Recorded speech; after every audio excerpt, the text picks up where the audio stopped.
Hi, I'm Tom Zimmerman from the EMDR podcast. This episode is about what is different in the Four Blinks version of Flash. There are many conceptualizations of Flash, and I'm not claiming that the version I've developed or the version I'm advocating is more effective, more right, or even more sensible than other versions. This is just the version that makes the most sense to me, and it works really well for my most severely traumatized clients. And as versions change, and they have changed, Phil Manfield's versions have changed and changed and changed, and they seem to be moving in an even different direction than even the more later articulations. It's possible that versions can change so much that the working mechanisms that underlie them may also change.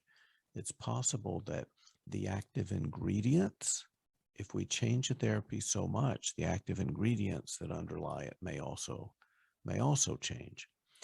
So what I wanted to do in this version is be very, very clear about how to do one specific version of Flash. Identify a very clear method and methodology that may allow us to do this version repeatedly, consistently, and globally. And again, since my version is getting a little bit of attention, there's a need to take a broader view and to see how my specific version fits into that broader view. And in some ways may even be a reaction to that broader view. So what's the same in the Four Blinks version of Flash? Before we talk about what's different, let's talk about what's the same. Um, Very, very light activation. It's a core feature of Flash across all of its versions and articulations. There's a calm scene, calm focus. We do blinks to disrupt that calm scene, that calm focus. And again, we go out of our way to lightly activate, pivot away, be in a calm scene, calm process, do blinks to disrupt that. And we do that cycle until the distress is zero. So conceptually, what I'm doing is Flash, right? What I'm doing is Flash. So why the heck develop a distinct version of Flash when there's already a conceptualization articulated by its developer? Um, in part because Flash has changed so much. And there's so many ways to do it, and it is such a flexible approach to healing that there are almost so many ways to do Flash that it can be very, very confusing what Flash even is. So, and this is probably inevitable. And what I've tried to do is make one version of Flash concrete, repeatable, itemized, scriptable, and with very, very clear steps and phases. So it became clear to me that Flash needed to be simplified. Its core qualities needed to be defined, or at least for a version of it to do what I wanted to do. Um, it needed to be made concrete, and whatever it is that's essential about it needed to be reinforced, and whatever isn't essential needed to be removed. For instance, is bilateral stimulation important? Is deep breathing important? Is counting, or how important is it that the client narrate to the therapist about the calm scene? And if these things aren't important, if these things aren't essential to a deep appreciation of Flash for clients, particular clients that have really, really complex trauma, if an element isn't absolutely essential, we can start to think, is it extraneous? Is it needed? And how can we strip what we know about Flash down to its central elements? So in some ways, what I've tried to do is simply take out of Flash stuff that doesn't seem to be really important to its core, to its heart, to its functioning, the way I'm defining it. These things may be important in other conceptualizations of Flash. So what its central elements are depend on how you conceptualize what's happening in this approach. And a lot of the Flash practicing world seems to think that the blinks that the primary action of the blinks is to disrupt the tension and focus on the calm scene, um, putting, kind of putting the focus more on disrupting working memory model, a lot more in the camp of EMDR 2.0 than Bruce Ecker's memory reconsolidation work. So one of the core theories about why Flash may work, why EMDR 2.0 may work, is because we bring things into working memory. We do things that disrupt working memory, and these disruptions are what is the core active ingredient in Flash. And I'll have a little bit different working hypothesis about what's going on in Flash that ties it much more closely to memory reconsolidation.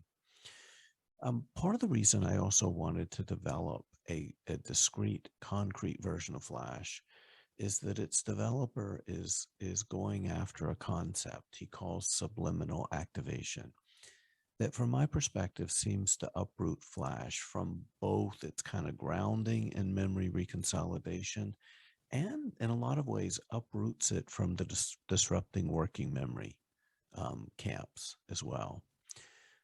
This is evidenced in his app, Phil Manfield's app, which is built around, his subliminal activation hypothesis. And you can see from where the app is going that it bears very little resemblance to the prior versions of Flash that he's developed and promoted. There may be really something amazing about this approach. I don't know, but what I'm trying to do is nail down a way to do this reliably, predictably, effectively, regardless of what Flash ends up becoming as articulated by Phil Manfield. My concern, though, is that subliminal activation goes against many of the things that we actually know about both memory reconsolidation and disrupting working memory models or hypotheses. In short, Phil Manfield's Flash keeps evolving in ways that make it increasingly difficult to nail down. And I want to nail it down. I want to make it concrete enough to become a practice. I want I want to nail down what's effective and make one version of Flash that's repeatable, reliable, predictable, consultable, and and when we use it, it looks like the work of a talented and practiced therapist rather than the work of a magician pulling imaginary rabbits out of an unseen hat, right? So that's what happens when Flash can be any of those things. It can be anything that the therapist intuition says it is. There's something here in this model of healing that Flash can teach us that is real, reliable, reproducible, and revolutionary. And while I developed a version of Flash to try to make all of these different versions, to make a version that is concrete, I'm really appreciative. I deeply appreciate Dr. Manfield's work and his contributions. I'm just trying to carve out a way to do this and train this that is stable enough to grow.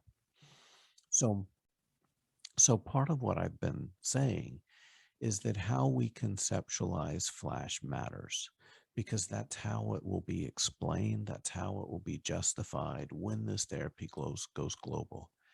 And if this is a way that people can heal, if what we can learn from Flash is a way that people can heal, we need to be clear about the model of action. And the Four Blinks version of Flash puts all of its chips on the memory reconsolidation being the primary working mechanism of Flash, or at least this version, this articulation of Flash. I simply think memory reconsolidation is going to be how we're going to make sense of transformative trauma therapies in the 21st century. It just is. It's simple, it's intuitive, and anytime you've ever healed or gotten past anything, this is how you've done it. It doesn't need magic. It doesn't need or require less distress. We don't need any less distress than we have in Flash. And it's built on the idea that how we actually heal is incredibly simple. We get exposure to disconfirming information in ways that are tolerable to our systems. That's it, right? Healing is a information processing pathway. Um, and Flash does this in the four blinks approach very well. Flash may do this very well in other versions, other articulations, which may emphasize other underlying, underlying um, processes and active ingredients. So if this is a way, and what I've been saying from, since I've had anything to say about Flash, is that if this is a way that people can heal, then we need to think and practice big. Continuing to conceptualize Flash as a technique and a technique only is a problem. It simply needs to be conceptualized as a standalone approach to healing. It can't simply be EMDR's awkward little sister. Um, if this is a way that humans can heal, then it has to become a psychotherapy. It has to. Every other transformative intervention that started as a technique, right? Every other transformative trauma intervention that started as a technique has become an approach to psychotherapy or is in the process of trying to become one. Um, we have a tiny, tiny handful of ways that humans can heal that are reliable, tolerable, safe, and fast. We don't have time to think too small. Or somehow, even worse, make this a competitor to an approach we already do and we already know. So, also, as a psychotherapy that we make from Flash, right? A Flash based psychotherapy, it needs to be accessible. From my perspective, just my perspective, continuing to require advanced trainings and another evidence based psychotherapy in order to get trained in Flash is a problem. That's why I've been informally training as many people as I can for the last 6 months for free. Everything I've written or said about Flash is public domain, and not a word of it is copyrighted, including these words I'm saying right here. Um, we have remarkably few ways for people to reliably, safely, and rapidly heal. We don't have time to ration healing pathways that have been with us for as long as we've been human. This pathway exists. What Flash teaches us is about a pathway in our human nervous system. This is in your genes. It is redundantly twisted into every cell. And the fact that it has taken us this long to discover it has more to say about our cultural blindness to trauma than the simple elegance of this approach. So if you're already a trauma-informed therapist, I shouldn't have to explain this part to you. If this is a way that humans can heal from the longest, most pervasive public health crisis in the history of humanity, nobody owns that. We should be teaching this to our parents, and we should be teaching this to our children. We should be teaching this as a function of being human. So I'm incredibly hopeful that what we can learn from Flash will eventually inform the first trauma therapy that can go global, including in parts of the world where there isn't a person with a master's degree for hundreds of miles. So that's a little bit about my motivation, my agenda for developing the Four Blinks version of Flash. And again, I don't see this as being a competitor to EMDR. I don't see this as being a competitor to other versions of Flash. If the versions of Flash that you're doing are helping you and your clients transform the suffering that they're carrying reliably, predictably, safely, please keep doing it. Keep doing it. The world needs us to keep doing what we're doing when we're working reliably, safely, and efficiently.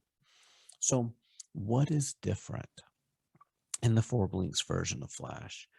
Number one, I've mentioned this, the steps that are not absolutely essential to Flash from a memory reconsolidation perspective are removed.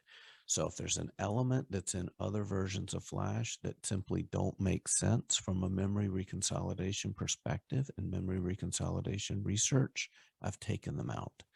So there is no bilateral, there is no counting, there is no deep breathing, there is no extended talking to the client in the 4 blinks version of Flash. Again, if you like these in the versions that you're doing, keep using them. Keep using them. Keep doing whatever may be working. And the steps that support or in the service of memory reconsolidation are enhanced. Um, the 4 blinks version understands also at its core that we're working with a system of parts and provides guidance about how to do this well in coordination with a system of parts. And it does this in 6 simple and easy to understand, easy to teach steps. So what's different about the 4 blinks version of Flash is that there are 6 steps, and I'm going to talk about in each step what is different in that step. So, step 1, we develop, test, and practice an explicit container. Now, some versions of Flash, particularly Ricky Greenwald's version, which is a really good version, I highly recommend it. Um, his version has a container, uses a book. In the 4 blinks version, the container is much more well developed. It is developed, it is tested, it is practiced.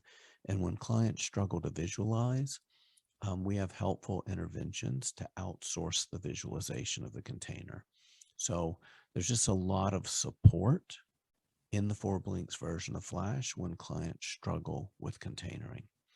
Um, Container itself is a somewhat novel feature among Flash approaches. And again, the purpose of the container, I've whole podcast episodes on this. The purpose of the container is to give the distress somewhere to go, because if it's sitting in the body, we have a problem.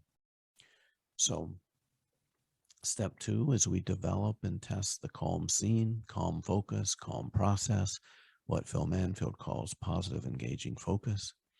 Um, and in the 4 blinks version, as is common in other versions, when clients struggle to visualize or trouble, connecting with something that is salient, I provide very helpful interventions to outsource the calm scene, calm focus, calm process.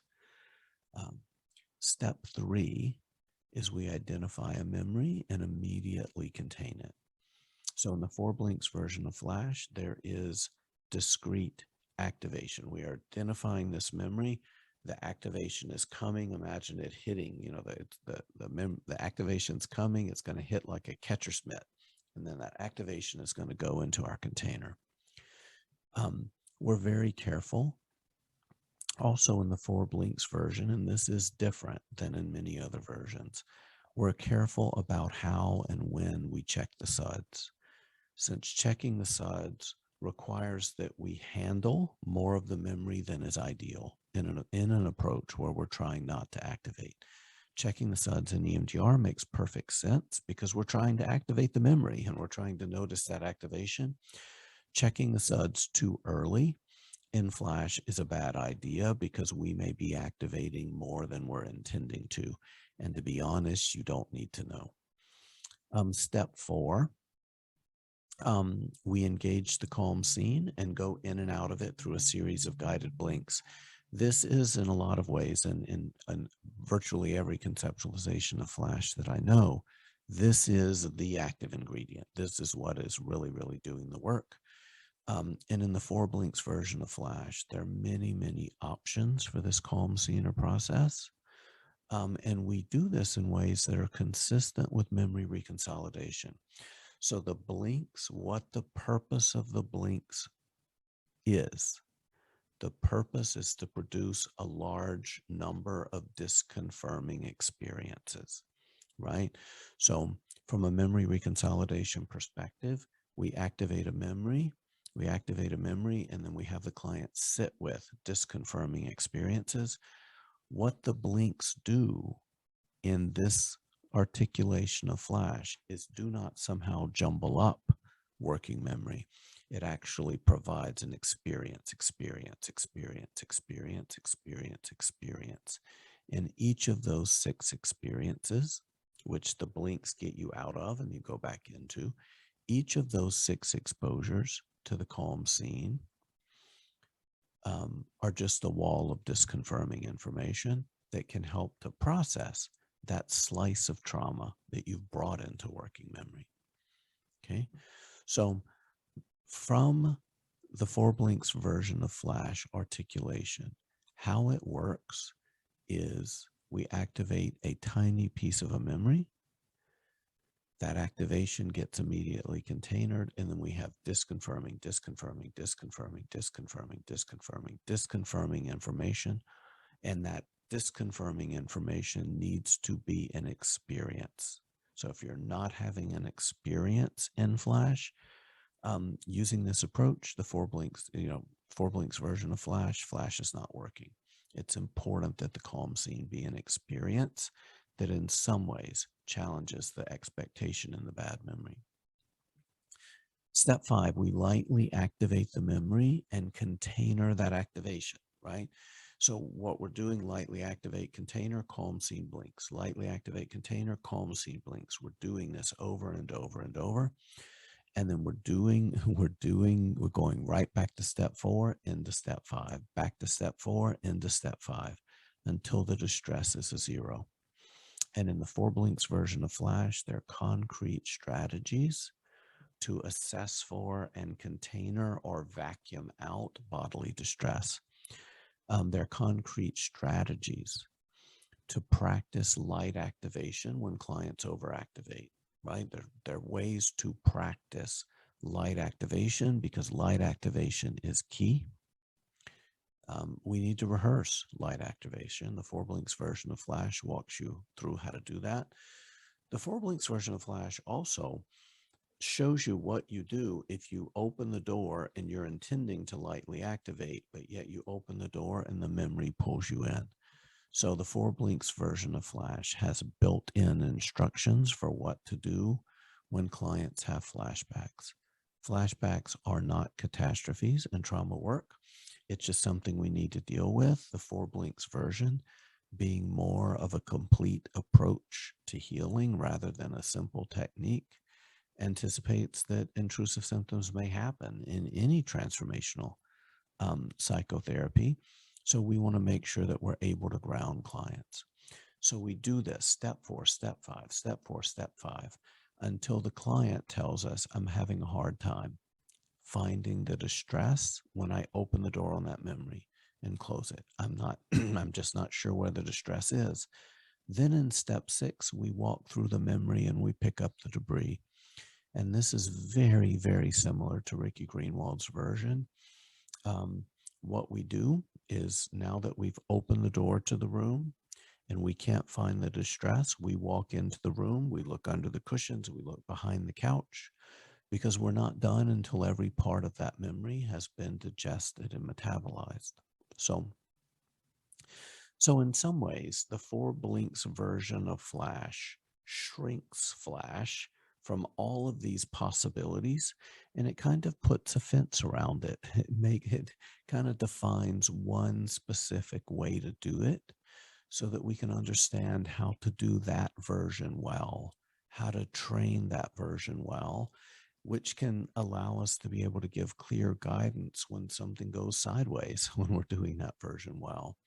So long story short, Flash lets us do memory reconsolidation work quickly and with little preparation, and it lets us rescue the self from the past. This has been my attempt to help Flash become more concrete, to let it become more reliable and more predictable for your most severely traumatized clients. So again, I hope that in this, you're getting you're getting a sense of what my intentions are. From my perspective, my intentions, my intentions have been to be helpful. My intentions have been to see what we can learn from this approach to healing, leverage that, train that, and promote it. I also see the Four Blinks version of Flash as being a collaborative process. Many people have contributed ideas and suggestions. So, so I would encourage you to get this, to develop it, to see how you can, in some ways, make it yours, because this pathway is also in you. And as you learn things about ways to do Flash well, please share them with me. I'll be happy to incorporate them. I'll be happy to um, help you figure out where we need to go next. So thank you for all of the good work that you do in the world. Thank you for listening to this explanation of what I'm up to, what I've been up to, what my intentions are. Um, and I hope it's clear that I really, really do believe Flash is a therapy that can, or at least what we can learn from Flash about how humans heal, can let us develop therapies that are going to transform the world in the 21st century. So thank you.